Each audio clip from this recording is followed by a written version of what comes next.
Homer Phone Reports, c'est la réparation de votre téléphone, le remplacement de vos batteries et l'achat de tous vos accessoires indispensables. 38 rue du Docteur Mougeot à Saint-Dizier.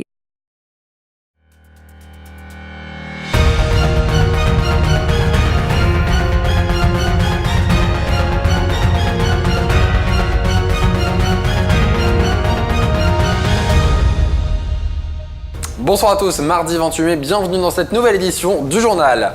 Le slow BMX de Bettencourt-la-Ferrière recevait le championnat Nord-Est, c'était ce dimanche.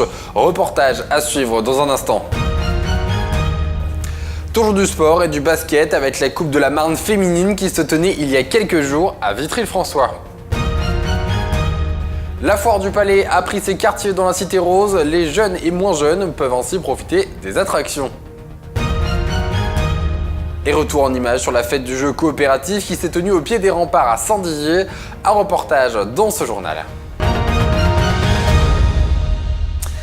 Et je vous le disais en titre, le club de BMX de Bettencourt-la-Ferrière a organisé ce dimanche le championnat Nord-Est de BMX Race sur une piste complètement rénovée par des bénévoles. Un événement qu'ont suivi Manon Collinet, Nicolas Fontaine et Amandine Léziac.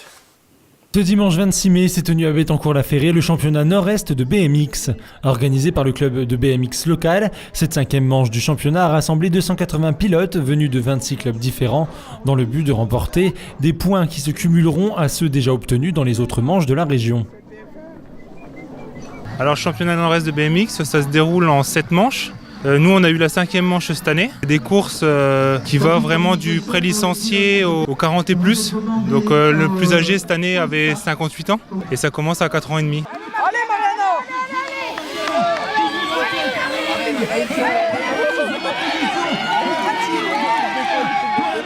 Alors il y avait 280 participants aujourd'hui, 280 pilotes, plus les familles, amis.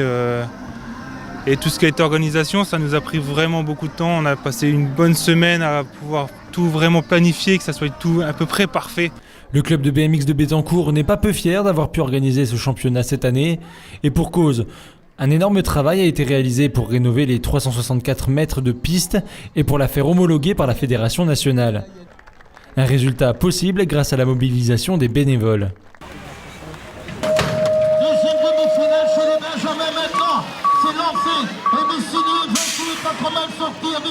Donc on remercie surtout tous nos partenaires du club parce que sans eux vraiment on n'aurait rien pu faire en termes d'argent, en termes de finances. C'est ça, un championnat comme ça coûte très très cher au club et on n'a pas non plus beaucoup de moyens, on n'est qu'une association. Donc. Et puis on tient à remercier aussi la commune de Bettencourt qui nous a vraiment beaucoup aidé cette année.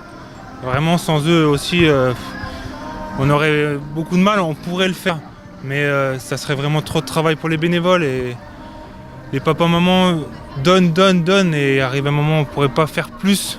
Donc on remercie vraiment la commune qui nous a vraiment donné beaucoup de main.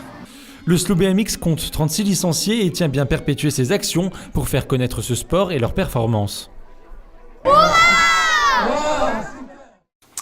On reste dans le sport, mais du côté de Vitry-le-François, où ce week-end se tenait la Coupe de la Marne féminine de basketball de U11 à senior. Sur place, Audrey Tézan et Nicolas Fontaine. Samedi sportif à Vitry-le-François pour la Gauloise basketball au gymnase Jean-Bernard. Plusieurs équipes se sont affrontées durant la journée pour remporter la coupe féminine de basketball de la Marne. C'est les finales des coupes de la Marne féminine. Donc on a toutes les catégories de U11, U13, U15, U18 et les seniors féminines à la fin. Donc c'est toutes les équipes qui ont gagné leur demi-finale. Et aujourd'hui, c'est la fête du basket féminin. Malgré l'enjeu de la compétition, les basketteuses ont fait preuve de fair play pour que l'ambiance de cette journée soit la plus détendue possible. Les supporters ont eux aussi suivi ces matchs dans la joie et la bonne humeur. Ça s'est très bien passé, dans la bonne humeur, vraiment pas d'incident remarquable, rien du tout, c'est formidable. Une bonne ambiance. Il manque un peu de public, c'est dommage, mais enfin bon, c'est tout. Et restons à Vitry-le-François où samedi a été inaugurée la foire du Palais, une foire attractive attendue par les plus jeunes qui se tient jusqu'au 2 juin prochain. Audrey Tézan, Julien Carré. Depuis ce week-end et jusqu'au 2 juin prochain, l'esplanade de Tauber-Bischofsheim est en fête. Elle accueille en effet la foire du Palais tant attendue pour les Vitrias. La foire du Palais, c'est la fête, voilà, c'est par définition un moment de joie. Il suffit de voir le nombre de gamins, mais de jeunes gens, d'adolescents, de jeunes en général, qui veulent venir sur la fête, qui piaffent d'impatience. Et donc moi, j'ai discuté avec des parents un instant, ils me disaient « Ah, ça fait une semaine que ma gamine, la fête !» Bon, il faut souhaiter maintenant que le temps soit avec nous et puis que tout le monde s'amuse. On a besoin de s'amuser, on a besoin de détente, on a besoin de loisirs. Et la fête, c'est toujours un moment magique dans l'année. Samedi, la fanfare s'est fait entendre pour l'ouverture de la fête.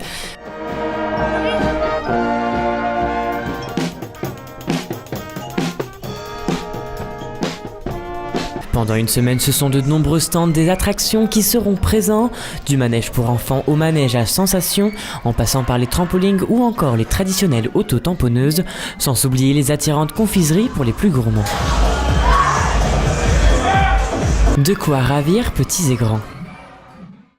À Saint-Dizier, à présent, c'est la fête du jeu coopératif qui a fait parler ce week-end. Organisée au pied des remparts, avenue de Belforêt-sur-Marne, mêlant astuces, réflexion et ballon rond. Rémi Urbain, Jérémy Vitry. La fête du jeu coopératif a eu lieu le samedi 25 mai au pied des remparts à Saint-Dizier. Cette fête est l'initiative du Ludothèque de France, comme l'explique le président d'Ensemble pour jouer. La fête du jeu, déjà, c'est quelque chose qui est initié au niveau national par l'Association des ludothèques de France. Et dans chaque ville où il y a une ludothèque, logiquement, il y a une fête du jeu pour promouvoir le jeu, mais pour toutes les générations, pour tout le monde, pour montrer les valeurs que ça apporte, l'échange, les rencontres. Cet événement regroupait plusieurs associations de la ville comme le Relais de Petite Enfance, la MAN pour Mouvement Alternatif Non Violente, le Club de la Grange ou encore le Foyer de Vie de Montier-en-Der. À l'occasion de cette fête, l'association a décidé de créer, en partenariat avec la ville de Saint-Dizier et l'Office de tourisme, un escape game sur le thème de l'histoire du siège de Saint-Dizier. Un escape game, c'est aussi un jeu coopératif. C'est une équipe qui s'inscrit entre 3 et 6 personnes. Et l'espace d'une heure, ils doivent résoudre un certain nombre d'énigmes pour sortir de la salle où ils sont. Et nous, on a voulu faire quelque chose de spécifique sur l'histoire de la ville de Saint-Dizier. On est devant les remparts de la ville, ça s'y prêtait tout à fait, puisqu'on a fait un thème tout à fait logique, c'est le siège de 1544.